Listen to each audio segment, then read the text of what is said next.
Myra, good to see you. Welcome to Popternative.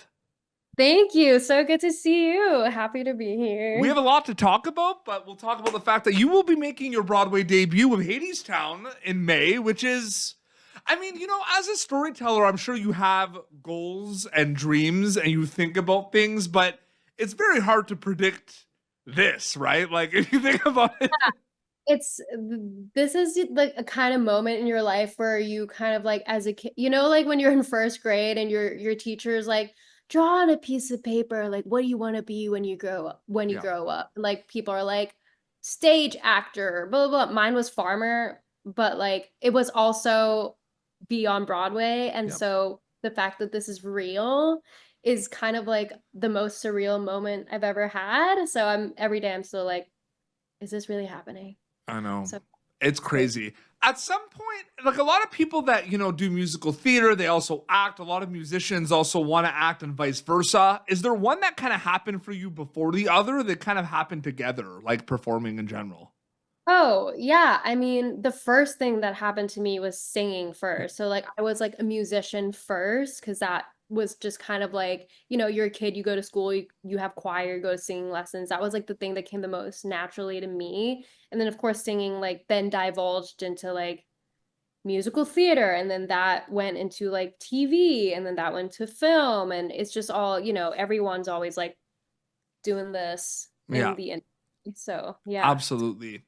Um, I'm interested to know the fact that like when for Hadestown, I mean you're debuting very soon, so you can't answer this. But like with past things, there's so much that kind of happens preparation wise. Like you're doing it right now, right? Before you actually hit Broadway.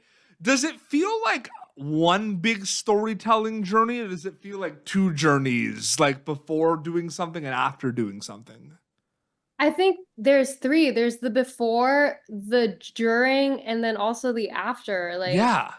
But it's I feel kind like of the crazy. during though is you're too busy to even think about anything though, because you're Yeah, doing it. you're 100% like so locked in this like whoa, like blackout, like what did I just do mode? Like Yep. can't really recall what just happened. I just like well regurgitated it.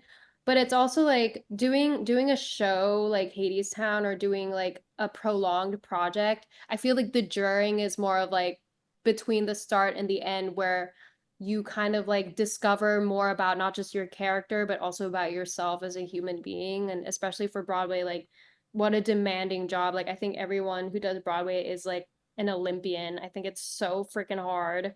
So I think you definitely learn so much on the job. So I Yeah. feel like that's a lot of like the during, the more meta during instead of like doing the show. Yeah. Absolutely.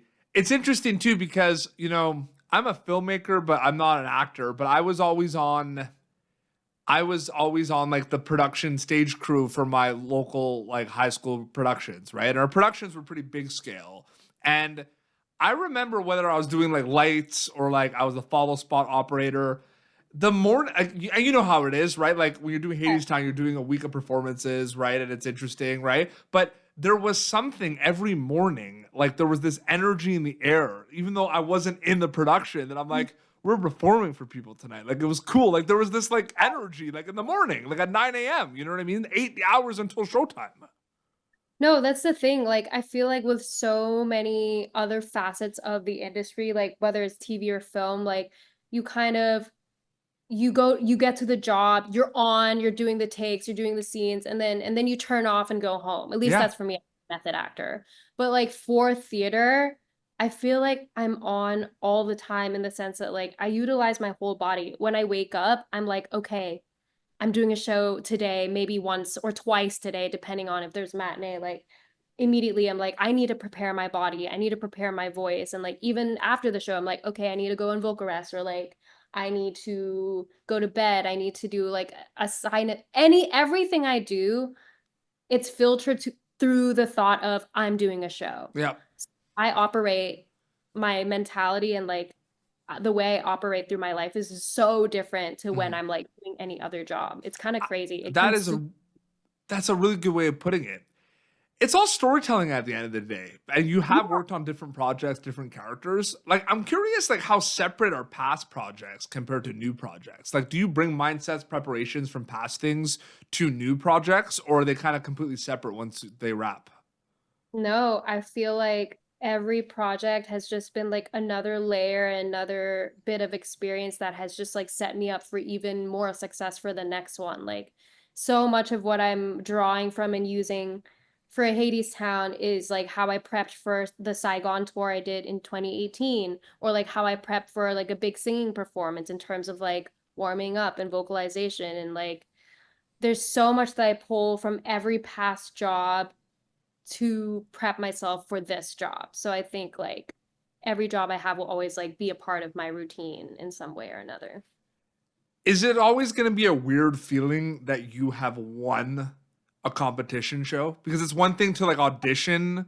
I was like, where is this No, but going? I just feel like not weird, but I feel like it's such a amazing, surreal moment. But it's like one of those moments that you probably like think about a lot, where it's like I won the whole thing. Like I won Thailand's Got Talent. That's crazy. I actually like don't think about I actually don't think about it at all because well, that happened. Well, first off, that happened when I was 13 in Yeah. 2011. So like I feel like around then it was so on the forefront of my mind because that's what everyone knew me for. Yes. And I feel like because like so much time has passed, like now people recognize me for other things. So I'm just like, oh yeah, like that's not like the main bit anymore. But like when people do like bring it up, I'm like, Mhm. oh my gosh, like holy shit, like yeah, that did happen. A Like that's hundred kind of percent. like what a weird concept. It's really crazy too, because one of the things that I love about content, and like there's two projects that we're going to talk about. We're going to talk about Moana 2, and we're of course going to talk about He's All That. But I find it interesting because they're two examples of what I love the most about content. I love the global kind of component of content. The fact that we can watch content from all around the world. You know what I mean? There's different kind of, there's content like that we love from Disney in different languages all around the world. And I just love that. And Netflix is perfect for Yeah. that. And you've been part of a Netflix project, right? Where, people have saw your film like worldwide instantly. And, you did the voice of Moana and Moana 2 for the Thailand version.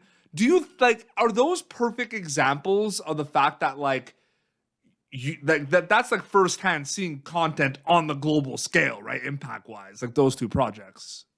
No, it's like it's super surreal and crazy to me because like that is like its whole can of worms, like Yes. doing Broadway, like this is a huge thing and a huge thing for me, but you have to come to New York. Yeah. You can't see it anywhere else. Yeah. So that's its own special world. But like for global content like that, like that's a crazy concept to me that like literally anyone in the world with access to internet and a device can see me or hear me and know it's me, Mm-hmm. and I've never met them and I'll probably never meet them, but like I exist Mm-hmm. in that like world. A hundred That's percent. insane. It's super weird. I don't understand how I feel about it because I've never thought about it. I'm just like, Yeah. yeah, that's just how the world is now. Like everyone has social media, everyone's on their phone, and everyone's like blah blah blah blah blah. But Yeah. like, yeah, to think that way, I'm like, whoa. You're kind of like, I'm just like, whoa, my mind is being blown. I'm just like, yeah, I've never thought about it that Well, way. that's a Every time I perfect segue. That's a that's a perfect segue to my next question, actually, because you bring up social media and everything, and Hadestown with Maya Rafiko, like there was a leak that went viral, right? And it was all everyone's pages. Not saying that anything like is gonna get leaked or anything, but do you think about that at all? About the fact that like you're joining a show on Broadway at a time where it did have these viral kind of moments on social media, and anything could happen. Like it could happen again. Like is that something that's like exciting, overwhelming to think about? Like, I'm just curious about that. Like the impact of Hadestown. I mean, I've talked about this and thought about that component even before Hadestown. Like the fact that like the internet exists and everything can be recorded and the fact that everything will live on forever online, I feel like kind of happened as I was becoming a teenager. Like when I was really young, obviously the internet didn't have like all this stuff. No one had like smartphones, blah, blah, blah, blah. But then that started becoming a thing. And I think from a quite a young age of starting the industry, like it started to like, it freaked me out because I was like, oh my God, this isn't like a sacred moment in time anymore. Like the performance I give now is the performance that will be immortalized forever on the internet, and everyone's going to have a say about it. And like, you know, you go down this rabbit hole of like, oh my God, it's going to be like the worst performance of my life, and it's going to be on YouTube forever. And oh my gosh, like no one's going to think blah, blah, blah, blah, blah, blah. Yeah. But also at the same time, I think I've really like let go of that anxiety and have also accepted the fact that like, you know what? This is just the world we live in, and this is gonna happen. And I've totally let go of the fear and anxiety of that. And I just have to like focus on being present in the show and just like doing my thing and doing the best I can. And if there's a viral moment, there's a viral moment. Absolutely. Yeah. No, but it is tracking for sure. For sure. And you know, May 6th, you're making your Broadway debut with Hadestown on my birthday. Happy birthday! Which is so crazy. I am really happy for you. Congratulations. Myra, so good chatting with you. Thank you so much for coming on the show. Thank you so much. Happy early birthday. If you're in New York, come to the show. Oh my God, it's so insane. I can't believe it's so crazy. I'm like, I got, you know, I'm just a big fan of, I've been getting really into Broadway lately. Like I've always been, you know, when you like, it's around and you watch it here and there, but there's like, you get phases where you're like really into it. Like I'm in my Broadway phase. Broadway era. I'm in my Broadway bag too. Like, look at us in our Broadway era. Look, I think everyone, if you can and have the opportunity to, should experience Broadway once, at least once. It's just such a special medium. It's so different from anything else you've ever felt. Like if you feel like you vibe at a concert or at an AMC, like going to live theater is like, put that on crack, you know, it's so immersive. It makes you feel all the things you've known you could feel. Absolutely. And I really encourage people, if you can, to enjoy every moment of it. Enjoy every moment of being part of Hadestown on Broadway. It's amazing. I love it. I love it here. I love it in hell. It's amazing. Instagram. You have an Instagram, right? People want to keep updated with everything. It's just Myra Molloy, MyraMolloy, and yeah, I'm on the internet, so you can catch me there posting like memes. Awesome. Well, this has been PopTurnative. YouTube.com/PopTurnative for previous episode. May 6th, Myra Molloy makes her Broadway debut with Hadestown. Until next time, this is Myra and Petey Beats signing off. Thank you for tuning in to PopTurnative. Make sure to check out our past episodes of PopTurnative on YouTube. This has been an Autograph Communications production.